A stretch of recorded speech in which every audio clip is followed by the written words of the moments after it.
বানপানীত গৃহহীন হোৱা চাবুৱাৰ বালিজানৰ একাংশ পৰিয়ালত এতিয়া হাহাকাৰ মাটি ভেটি হেৰুৱাই থাকিবলৈ এটুকুৰা ঠাই বিচাৰি হাহাকাৰ কৰিবলগীয়া হৈছে পৰিয়ালকেইটাই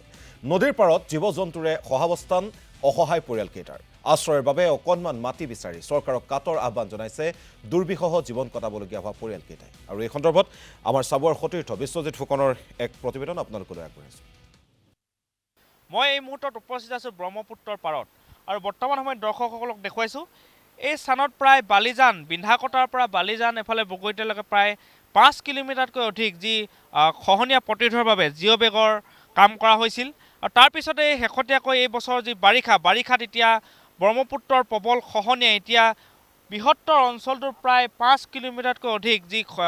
জিঅ' বেগ দিয়া হৈছিল জিঅ' বেগসমূহ উটুৱাই লৈ গৈছে আৰু তাৰ পিছতে প্ৰবল খহনীয়াই বহু পৰিয়ালক গৃহহীন কৰি তুলিলে আৰু যাৰ পিছত এতিয়া সেই পৰিয়ালসমূহে থাকিবলৈ ঠাই বিচাৰি হাহাকাৰ কৰিবলগীয়া হৈছে আৰু এতিয়া নদীৰ পাৰতে এনেদৰে এতিয়া জীৱ-জন্তুৰ দৰে এতিয়া আশ্ৰয় গ্ৰহণ কৰা দেখা পোৱা গৈছে। আমি যিহেতু প্ৰতিদিন টাইমৰ দৰ্শকসকলক পৰিৱেশ দেখুৱাইছিলোঁ বাৰিষাৰ সময়ত পৰিৱেশ দেখুৱাইছিলোঁ আৰু তাৰ পিছত গৃহহীন হৈছিল বহু পৰিয়াল আচলতে 20টাতকৈ অধিক পৰিয়াল গৃহহীন হৈছিল বালিজানত আৰু তাৰ পিছত চাওক এনেদৰে এতিয়া ব্ৰহ্মপুত্ৰৰ পাৰতে মাথাউৰিৰ ওপৰত এতিয়া এই লোকসকলে এতিয়া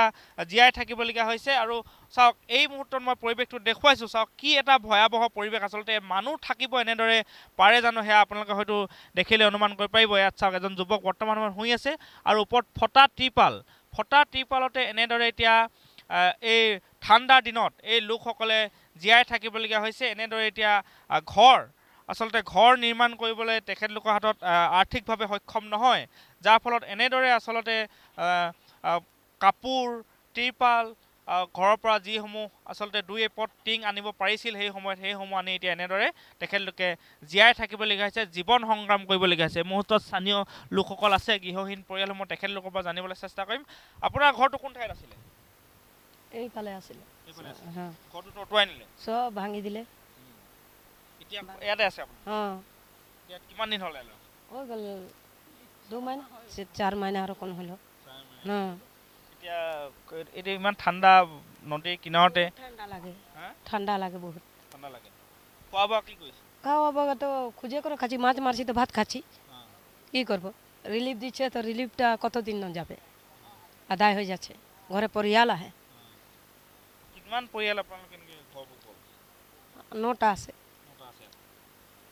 কেনেকৈ থাকিব এনে ইয়াত এতিয়া কোনো একো দিবলৈ কৰিবলৈ নাই? নাই নাই নাই কোনোৱে নাই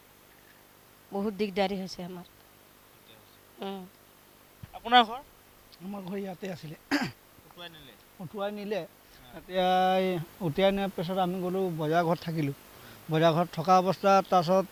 বজাৰ মানুহে কিছুমানে কৈছে বজাৰ চজাৰ লগাব লাগে আপোনালোকে ইয়াত যদি থাকিব আমাৰ এটা পৰিয়াল আছে আমিতো এইটো চিন্তা কৰিছোঁ সিহঁতৰ পৰিয়াল আছে সিহঁতি দোকান লগাইছে তো ইয়াৰ পৰা আমাক ক'লে যে মাটি দিছে বুলি তাত গ'লোঁ নমৰীয়াত কৈছে কি বোলে এইটো যদি আমি তহঁতক মাটি দি দিম তহঁতি গৰাখনীয়া মানুহ হয় এতিয়া তহঁতক দি মাটিটো আমি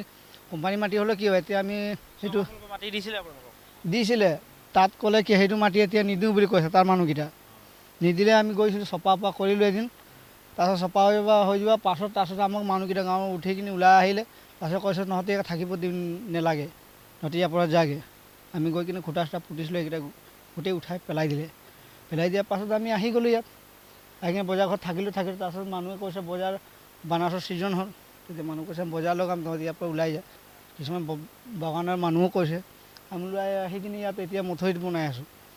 ত্ৰিপাল থাকিব